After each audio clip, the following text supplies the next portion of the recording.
현대 사회는요, 결핍을 요구해요. 그리고 이 동시에 결핍을 채워줄 수 있다고 속이는 시대예요. 광고는 이렇게 말하죠. 당신은 아직도 부족해요. 더 젊어져야 되지 않습니까?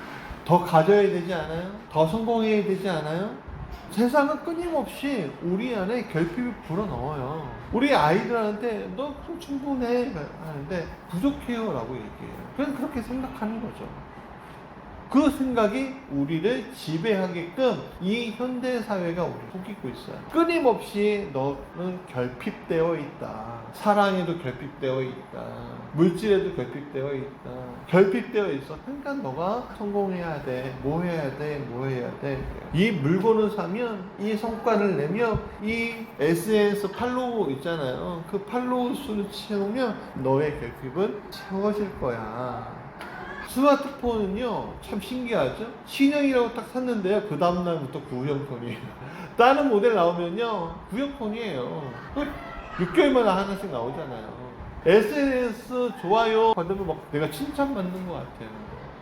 저도 SNS 하지만 사실 다 읽어보지 않고 좋아요 누를 때도 있거든요. 걔 열심히 했나 보다 그렇게 생각하고. 근데 그거는 사실 다른 게시물 나오면 또 그거 받아야 되잖아요. 사람들의 칭찬은요 금세 잊혀지고 맙니다. 그게 오늘 우리의 모습인 거 아니에요? 결국 더 큰 공허도 깊은 결핍만 남아요. 그게 우리의 모습인 거죠. 이 모습이 오늘 본문 속에 외식하는 자들은 다르지 않아요. 여러분, 외식하는 자들의 모습의 가장 큰 특징은 공허 속에서 산다는 거예요. 우리가 외식하는 게 뭐예요? 라고 얘기하는데 밖에서 밥 먹는 거예요? 뭐 이렇게 생각할 때가 있거든요. 그게 아니라 외식이라는 거는 뭐냐면 의식하며 살아간다는 거예요. 위선의 또 다른 말이에요. 외식이라는 거. 구제는 했지만 하나님께 보이려고 한 것이 아니라 사람에게 보여지려고 하는 구제들이 있어요. 사람들이 순간에 칭찬을 받되 하나님 앞에서는 아무것도 아닌 구제가 있어요. 이것에 대한 이야기를 좀 하려고 해요. 성경에서 구제라는 말이 나와요. 오늘 본문에서. 예수님은 사람에게 보이려고 너의 의를 행하지 말라라고 해요. 그리고 자기 상을 그들은 이미 받았다라고도 말씀하시죠. 여기서 의란, 너의 의를 행하지 말라 할 때 의란 그 말은 단순히 도덕적 행동을 말하는 것이 아니라 하나님 백성답게 살아가는 모든 경건한 행동을 포함하는 것이 바로 의예요. 그 가운데 특히 강조된 게 있거든요. 너가 하나님 백성답게 살려고 할 때 너가 되게 중요한 게 있는데 그게 뭐냐면 바로 구제하는 거야. 구제가 뭐예요? 남을 도와주는 거예요. 빈민을 도와주는 거예요.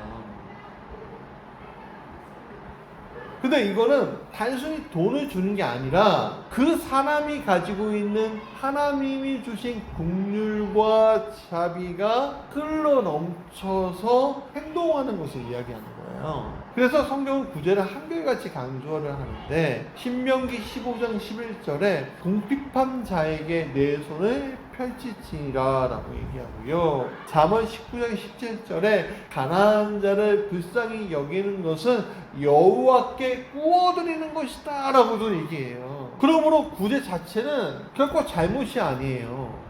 아니 남 도와주는 게 잘못이겠어요? 근데 문제가 있죠. 뭐야? 동기. 너 그거 하는 동기가 뭐야? 이거예요. 사람에게 잘 보이려고 하는 동기냐? 아니면 하나님 앞에 선 사람으로서 나오는 그 긍휼함과 자비함으로 있는 동기냐? 이거예요. 외식하는 자들은 사람의 눈을 굉장히 의식하면서 구제를 해요. 구제를 한 다음에 어떻게 하는지 알아요? 그거 끝나는 것이 아니라 나 이렇게 도와줬어요 하고선 나팔을 분다는 거예요. 어디에서? 회당과 교회와 거리, 자기의 삶의 그 모든 주면서 나 이거 했어, 나 이거 했어, 나 이거 했어 그렇게 얘기한다는 거예요. 그러니까 그들의 적은 많이 하든 작게 하든 하나님 앞이 아니라 사람의 칭찬이 중요한 거예요. 이런 사람의 특징들. 그래서 예수님은 이렇게 얘기해요. 그들은 자기 상을 이미 받았다라고 얘기해요. 여기에서 상은요 품삯, 임금, 하루 일당 뭐 이런 거 있잖아요. 그걸 얘기하는 거거든요. 그러니까 그들이 바라보는 보상은 이 땅에서 이미 끝났다는 거예요. 첫 번째는 사람들의 칭찬이에요. 두 번째는 사회적 명예가 올라가잖아요. 막 상도 주고 그래요.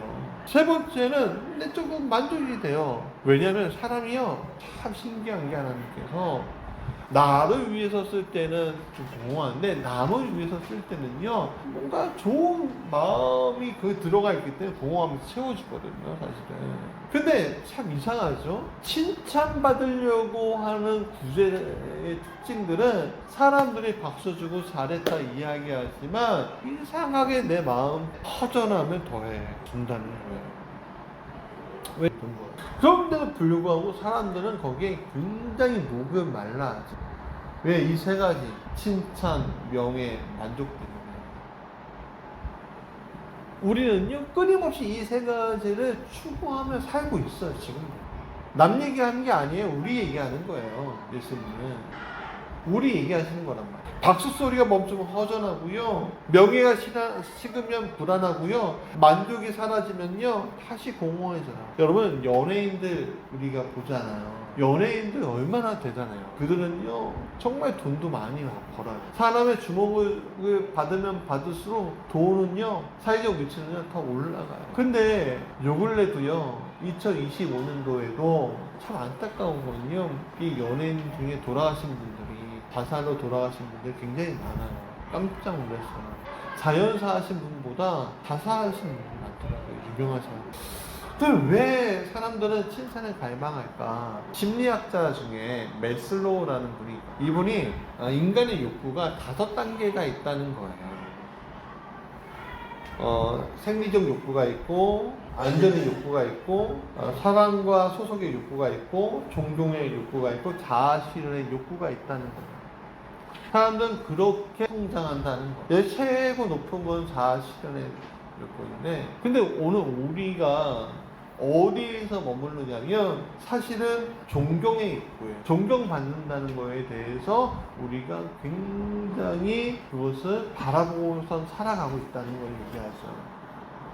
그러니까 우리가 참 생각해 보면 그런 것 같아요.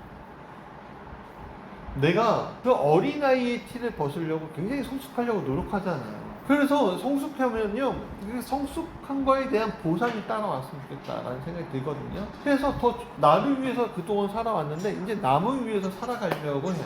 근데 그게 보여지려고 하는 거예요. 칭찬받으려고 하는 거예요. 메슬로우는 이렇게 말해요. 이 욕구가 채워지지 않으면 사람들은 불안해하고 끊임없이 외부에서 칭찬을 구합니다. 오늘 본문에서 예수님이 말씀하신 외식하는 자들이 그랬다는 거예요. 그들은 하나님께 인정받으려고 한다고 이야기는 했지만 사람에게 존중과 존경을 받고 싶어서 했습니다. 말은 하나님이지만 사실은 사람의 칭찬이죠. 그러나 그 사람의 칭찬이 만족을 주나요? 일시적이죠. 더 큰 결핍과 공허만이 나와요. 그래서 예수님 말씀하세요. 야, 너희 구제를 은밀한 가운데 하면 좋지 않겠니? 그러면 은밀한 중에 보시는 너희 아버지께서 그것을 갚으실 거야. 그렇게 말씀하신다고요. 사랑 여러분, 사람의 칭찬은 순간이에요. 그러나 하나님의 칭찬은 영원하다는 사실을 잊지 마십시오. 잠언 19장 17절에 이렇게 말씀하세요. 가난한 자를 불쌍히 여기는 것은 여호와께 구워드리는 것이니 그분이 반드시 갚으신다. 반드시 뭐라고요? 갚으신다. 왜? 구워주는 거다. 구워주는 거다. 예수님은 언제나 사람의 칭찬보다 아버지의 영광을 택하셨거든요. 병자를 고치셨을 때도 알리지 말라고 했어요. 그러면 오병이어의 기적 생각해 보세요. 남자만 5,000명이래요. 그 사람들 다 배불리 먹이고 나서 예수님 하신 게 뭔지 아세요? 그들을 이끌고 예루살렘으로 가자! 라고 이야기하신 것이 아니라 제자들을 서둘러 배에 태워 보내시고 홀로 무리들을 흩으시고 홀로 산에 가서 기도하셨어요. 예수님은 나사로 살리실 때도 이렇게 말씀하셨어요. 이 병은 죽을 병이 아니라 하나님의 영광을 위함이다. 나를 통해서 하나님의 영광이 드러나기 위함이다 라고 얘기한 거예요. 주님의 관심은 언제나 사람의 평가가 아니라 하나님이 지금 무엇을 원하고 계시는가, 하나님이 어떻게 하기 원하시는가에 있었던 거예요. 그게 바로 성령 충만이라는 거예요. 성령 충만은 하나님이 나를 어떻게 보실까에 있지 않아요. 중요한 개념입니다. 우리는 하나님 나를 어떻게 보시지? 하고 고민하잖아요. 때로는. 근데 성령 충만한 사람은 그거조차도 생각하지 않아요. 왜? 여전히 그 질문 자체가 내 중심이 돼서 이야기하는 거잖아요. 성령 충만은 그 차원을 넘는 거예요. 하나님이 움직이시는 것을 보고 그분과 함께 동행하는 것이 바로 성령 충만인 거예요.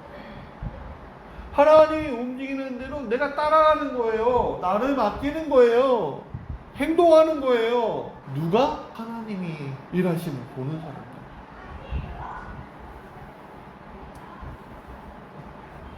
저도 사실 칭찬에 굉장히 목마른 사람이에요. 목말랐던 사람이 과거에 뭘 하든 늘 제 마음 가운데 사람들이 어떻게 볼까라는 게 있었어요. 칭찬이 있으면요 기뻤지만 없으면 굉장히 허전하더라고요. 그래서 제가 참 우리 성도들한테도 아니면 다른 분들한테도 나 이렇게 했는데 어땠어요? 어땠어요? 어땠어요? 막 평가를 받기 원해요. 그런 내가 있더라고요. 그런데 이상하죠? 최근 몇 년 동안 주님의 일을 많이 감당하면서 수많은 칭찬과 인정을 받았어요. 근데 제 안에 이상한 변화가 생기더라고요. 요 근래 제 아내한테 이렇게 얘기했어요. 여보, 내가 참 이상해. 내 마음 가운데 기분 좋은 변화가 생긴 것 같아. 다른 사람들의 칭찬과 인정을 그렇게 받았잖아. 더 이상은 그렇지 않네. 충분히 채워진 것 같아. 충분히 사람들의 칭찬과 인정을 받으니까 더 이상 그것을 목말라하지 않고 그냥 하나님을 바라보게 되네. 요번에도 여름성경학교 하고 또 연회적으로는 십자가 불빛 사업이라고 해고 약 50개 교회를 간판과 십자가를 다시 세우는 일들을 하거든요. 제 이름 올리거나 그러지 않아요. 제가 아이디어 내고 제가 준비하고 사람들한테 계약하고 다 주관을 했어도 그것 때문에 제가 막 들뜨거나 그러지 않더라고요. 엄청난 것을 했거든요. 그런데 나를 통해서 오히려 다른 분이 칭찬받는 게 더 좋더라고요.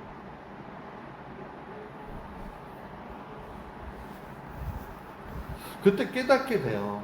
이게 충분히 채워졌구나. 이제 사람의 칭찬과 인정이 채워지고 넘치니 내가 그것을 쫓아다닐 이유가 없구나.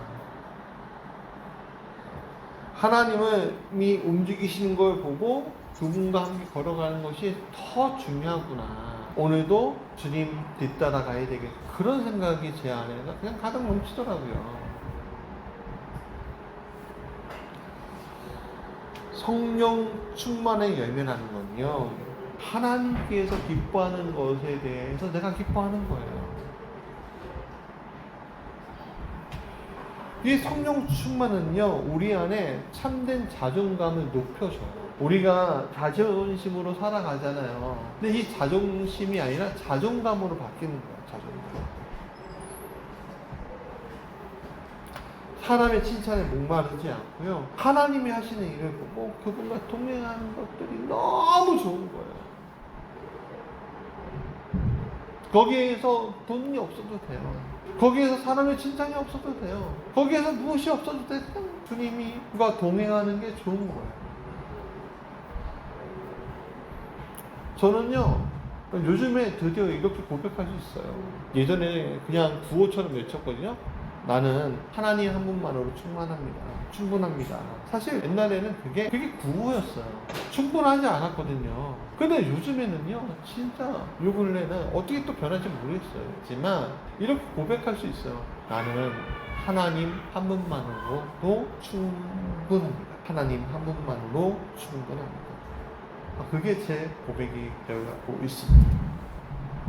성경에는 칭찬, 사람의 칭찬과 하나님의 칭찬을 대비시킬 수 있는 두 인물이 나오는데 바로 사울과 다윗이에요. 사울은요 사람의 칭찬을 쫓았어요.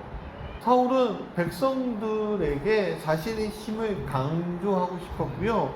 자신이 왕으로서 인정받고 싶었어요. 그래서 하나님께서 원하시는 것에 대해서 생각하지 않고 자기가 칭찬을 어떻게 받을 것인가에 대해 고민했죠. 그런데 잘했거든요. 잘했어요. 근데 백성들의 노래 한마디에 그냥 무너져. 백성들은 개선 장군이 된 다윗을 보고 이렇게 노래했어요. 사울은 천천히요, 다윗은 만만히로다. 그 말 한마디에 그냥 무너져 버렸어요. 즉 사울의 칭찬은 그냥 순간의 칭찬을 원했던 거죠. 그에 반해서 다윗은 그렇지 않았습니다. 그는 하나님의 칭찬을 쫓았습니다. 언약궤 앞에서 춤출 때 조롱받았어요. 아니 왕이 체면도 없이 저러고 있냐고. 근데 그는 이렇게 얘기합니다. 나는 여호와 앞에서 춤추겠다 하고 선언해. 그가 얻는 상은 은밀히 보시는 하나님의 인정이었어요. 그래서 사울의 왕국은 짧았지만 다윗의 왕국은 오늘까지 이어지고 있는 거예요. 그렇기 때문에 오늘 우리가 그냥 말씀으로 끝나지 말고 이렇게 한 3가지 한번 실천해 봤으면 좋겠어요. 은밀히 한번 구제해 보자. 이름 없이 알리지 않고 돕는 거, 그게 은밀한 거 아니에요? 그냥 은밀히 기도해 보자 이거예요. 내가 너를 위해서 기도하고 있어요, 우리 교회를 위해서 기도하고 있어요, 그게 아니라 진짜 조용히 그 사람을 위해서 기도해 보고 교회를 위해서 기도하고 또 세상의 어떤 문제를 위해서 기도해 보자 이거예요. 긍휼이 필요한 사람들을 위해서 기도해 보자 이거예요. 마지막 3번째는 사람들의 칭찬을 바라지 말자 이거예요. 제가 기도했더니요 이런 일이 일어났어요. 알아줄까가 아니라 하나님이 하시는 일에 내가 동행하고 있느냐, 이 3가지를 한번 경험해 보자 이거예요. 자, 말씀의 결론이에요. 사울은 사람의 칭찬으로 끝난 인생이었지만 다윗은 하나님의 칭찬으로 영원히 빛나는 인생이 된 것처럼 성령의 충만히 우리 안에 차고 넘칠 때 그것은 우리에게 자존감으로 남는다는 사실을 잊지 마십시오. 하나님의 칭찬이 없어도 자존감이 높은 사람들은 하나님의 칭찬, 보이지 않고 들리지 않고 느낌만으로도 할 수 있는 그 칭찬으로 또 만족하며 살아갈 수 있어요. 하나님이 일하시는 것을 보고 그분과 함께 걸어갈 힘이 그때 있는 거예요. 그런 사람에게는 확신이 있어요. 바로 오늘 말씀처럼 은밀히 보시는 하나님께서 반드시 갚으신다는 확신. 그러니까 여러분, 우리가 확신을 가지고 주님과 동행할 때 우리는 이렇게 고백할 수 있는 거예요. 나는 하나님 한 분만으로 충분합니다. 그 고백이 우리 사랑하는 성도 여러분들에게 있길 원해요.